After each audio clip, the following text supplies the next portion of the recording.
Unsurprisingly, this week in London was very much dominated, and quite properly so, by the 80th anniversary of VE Day. And I was greatly privileged to be part of the parliamentary procession to Westminster Abbey for the service of commemoration. The parliamentary procession was following and replicating an event which happened in 1945 when Winston Churchill led MPs along the same route in a procession to Westminster Abbey for a service. So it was indeed a great privilege to be part of that on behalf of the people who sent me to Parliament and to participate and witness that throughout the events of last week. And of course, last week was also an occasion when my wife and I were delighted to accept an invitation to the Buckingham Palace garden party, and indeed to be joined by Timothy Gaston and his wife, and it was great to welcome Timothy to Westminster.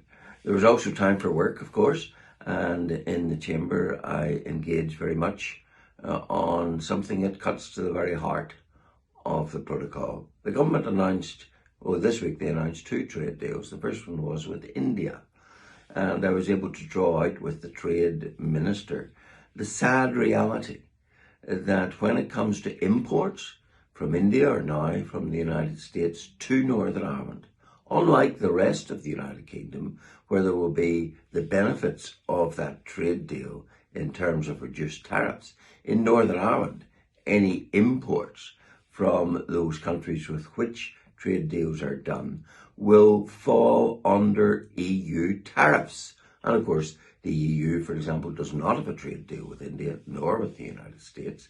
So they are higher tariffs, and that means imports, which in the case of India will be pharmaceuticals, will be fabrics and matters of that nature, will become much more expensive for consumers in Northern Ireland because of those EU tariffs than they will be in GB. And of course, that is a very vivid illustration of the not just absurdity, but the constitutional outrage of a protocol which decrees that Northern Ireland is to be treated as EU territory because we were left behind under their customs code and within their single market. So that was another round of that battle that I fought this week in Westminster. And indeed, next week I hope to return to the issue of the latest American trade deal, which is on the same premise, that when you bring goods from America to Northern Ireland, which are within the terms of the trade deal, it's as if they were coming into the EU and be subject to the higher EU tariffs. So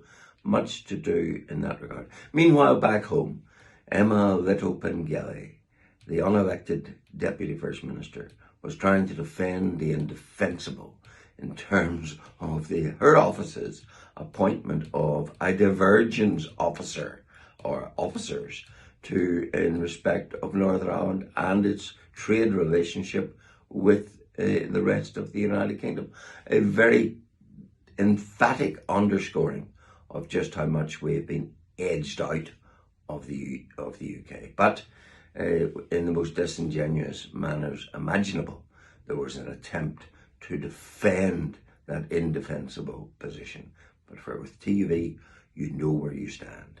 And we do not compromise on the fundamental constitutional issues, nor will we let go of these matters until Northern Ireland's place is fully restored within the United Kingdom.